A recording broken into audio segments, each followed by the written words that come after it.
lagi sama Errol Chief di sini. Aku akan review buku Saikatsu Kaizen yang kemarin itu. Nanti aku bakal ceritain sejarah singkatnya dulu ya. Lalu membahas 5 poin yang dilakukan pemerintah Meiji untuk memajukan Jepang dan bagaimana rakyat Jepang merespon. Dan terakhir, motivasi apa yang kita dapat dari buku ini. Dan next, kita harus lakuin apa sih setelah membaca buku ini? Oke, check it out. Sejarah singkat sebelum adanya pemerintahan Meiji. Jadi Jepang itu pada tahun 1868 masih sangat terbelakang dalam hal ekonomi, industri, militer, serta SDM-nya. Apalagi masalah adat atau kebiasaan. Anak-anak Jepang maupun dewasa, orang-orangnya buang BAB sembarangan siang bolong pinggir jalan. Laki perempuan kondisi telanjang di pemandian umum yang sama. Orang Jepang dulu juga suka ngaret, males, santai, nggak disiplin, teledor, boros. Ya hampir sama ya kayak Indonesia ya. Tapi sekarang maju luar biasa. Dan sebagian besar rakyat Jepang juga buta huruf. Sangat-sangat relate dengan kondisi Indonesia sekarang. Tapi gimana caranya bisa maju? Ini poin berikutnya, pemerintah Meiji lakuin apa aja. Poin pertama, modernisasi dimulai dari belajar manner.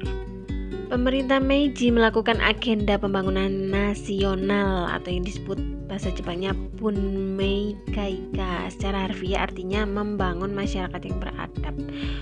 Membuat peraturan-peraturan yang untuk mengubah kebiasaan masyarakat yang buruk menjadi masyarakat yang beradab. Begitu pertama yang dilakukan. Pemerintah kerjasama sama oposisi juga untuk melakukan kampanye nasional mengubah adat, yakni membuat adat tradisional yang tidak beradab dan menggantinya dengan adat yang beradab. Kiblatnya waktu itu adalah adat barat. Untuk mengawasi sosialisasi kampanye nasional perubahan adat di setiap daerah, dibentuklah asosiasi reformasi adat namanya Fuzoku Kairyu di berbagai tempat. Tujuannya adalah untuk intensif melakukan sosialisasi adat baru yang beradab.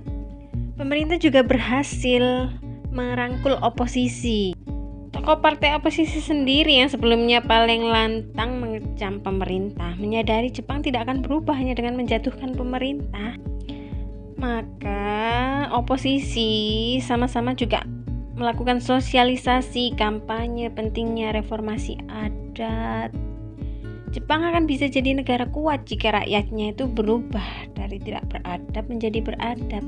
Semua kalangan bersinergi mendukung.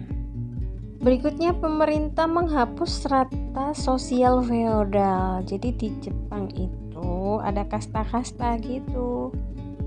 Dengan dihapusnya strata sosial feodal ini, masyarakat tidak terbelenggu oleh kasta-kasta sehingga bisa berkembang. Mencari pekerjaan apa, profesi apa. Poin kedua, reformasi dan peran agama di Jepang. Agama yang semula itu berkutat pada ritual dimulai dibenahi oleh pemerintah Meiji. Tokoh masyarakat, tokoh agama itu selama ini kan hanya mementingkan penampilan luar aja, sistem dan ritual ibadah, ritual gitu kan, tanpa memperhatikan mentalitas pemeluknya.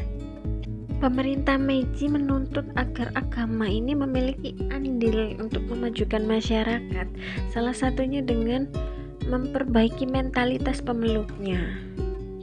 Mengubah mentalitas yang dimaksud di sini itu memperluas wawasannya, mengasah diri menjadi manusia yang beradab, bermoral, mempunyai jiwa sosial gitu, mengabdi ke masyarakat. Pemerintah juga membuang pemborosan, hal-hal yang membuang waktu seperti membangun banyak kuil tapi sepi nggak digunakan, banyak sesajen di kuil ini macam itu. Nah itu dihilangkan. Oke, sayang sekali udah 5 menit. Kita lanjutin di video aku part 2 ya. See you, makasih udah nonton.